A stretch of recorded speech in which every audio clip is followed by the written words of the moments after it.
የህሊና ጸሎት የምትባለው ጸሎት ታውቃላችሁ? ከኋላ የዘወትር ጸሎት መጨረሻ ላይ እሱን ሲወደው በቃሉ ሁሉ ሸምድድ እስኪያደርገው ድረስ ደጋግሞ ነው የሚጸልየው። በነገራችን ላይ አንድ አባትም ነግረውኛል።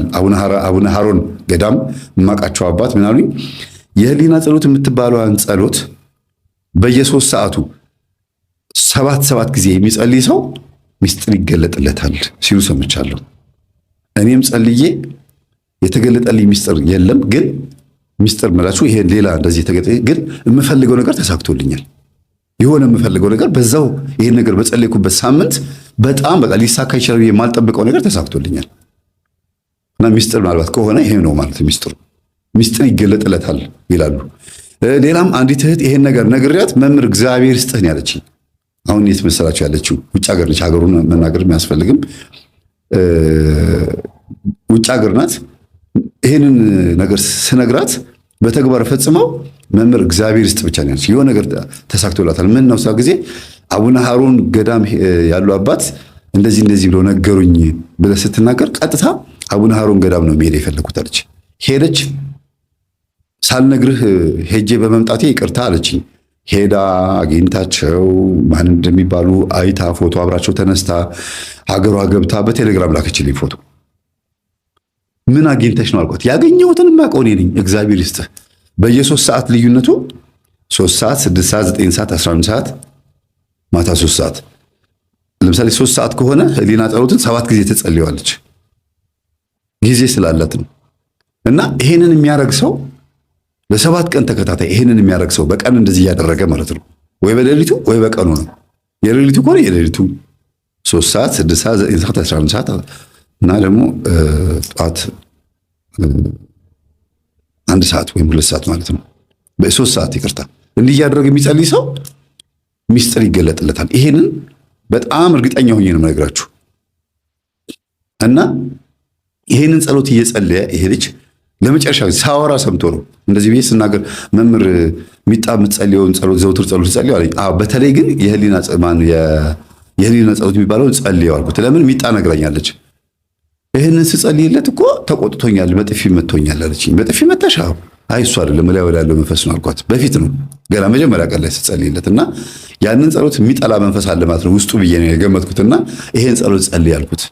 መምህር ለምንድን ነው ይሄን ያዘዝከኝ አለኝ። ይሄን ስትጸልይልህ ሚጣ ምንድን ነው ያደረካት? ሰው ጊዜ አይ ለእሷ ነው ጥፊ ሆነው እንጂ ዞር ቢያንቺ ረዛ ሂጂ ብዬ ነው እንደዚህ ያደረኳት አለ። ለእሷ ግን ጥፊ ነው። አዎ ሕፃን ነች አልኩት። እና በዛ ውስጥ ግን እመቤታችን በጥፊ የመታሃት ስለው ጊዜ ውይ እመቤቴ ይቅርት በለኝ፣ ይሄንማ እየጸለይኩኝ የምትለኝ ነገር አደርጋለሁ አለ። በቀን 7 ጊዜ እየጸለየ ለ7 ቀን ከምግብ ይሄ ሱባኤ ምናምን ነገር አይደለም፣ ዝም ብሎ ጸሎቱን ብቻ በመጸለይ ከፈለጋችሁ ደግሞ እንደ ሱባኤ ማድረግ ትችላላችሁ። እናንተ ተረክብ ብሎ የተነሳው መንፈሱ ማነህ? አዳል ሞት ያለኝ አንድ ነኝ አለ። ሰራዊት ስንት ነው አለ። ሰራዊት አለ። ይሄ አንተና አዳራሽት የምታንጫጫው እጅን እየጫንክ እንደዚህ የምታደርገው አልኩት። አዎ እኔ ነኝ አለ። በጣም ይገርማል። የሚያጠምቁት አባት ራሳቸው እንኳን ትንሽ ኮተት ችግር የነበረባቸው አባት ነበሩና በሱ ሲገረሙ ሁሉ አይቻቸዋለሁ። ኮተት ስላቸው አንዳንድ ነገር ሰምቻለሁ። ቆይ እኔ ጸልይልሃለሁ አንድ አለ ጥሩ መጽሐፍ አለ መፍትሄ ስራ ምናምን ብለው የሚያጠምቁ ከናቸው።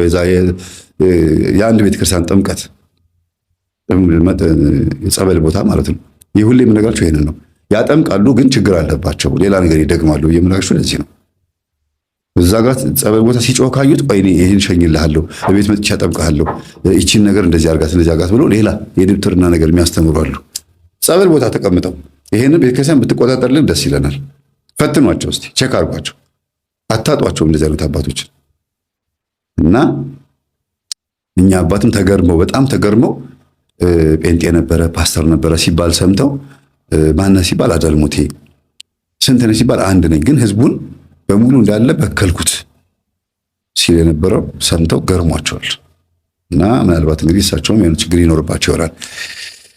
ወደዚህ ስንመጣ ሚጣ ቆርባ ወደ ቤት ትግባ ተባለ እና ነጭ ልብስ ገዙላት፣ ነጭ ካልሲ፣ ነጭ ታይት፣ በቃ አማረባት። ካናቴራ ምናምን ደስ አላት።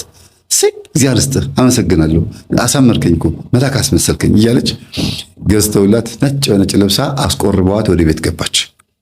እንደ ልዕልት ነው ያዩት። እማማ ራሳቸው በጣም ደስ ብሏቸው አልቆረቡም። እማማ ራሱ ገና ነው እኮ ገና ነው።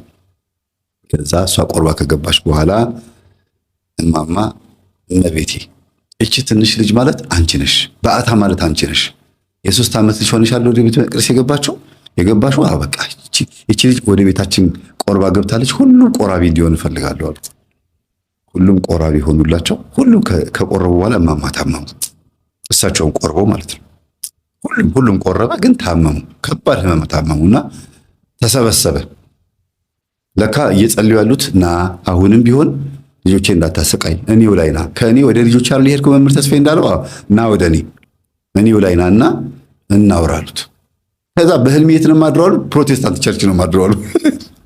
ለምን መና ብለውታል። ከዛ የለመደውን ምናምን የነበረበትን ቦታ ያሳያቸዋል። በህልም አዳራሽ ላይ ሆነው እያሉ እንዳሮጊት እንዲህ ሲሉ ያሳያቸዋል።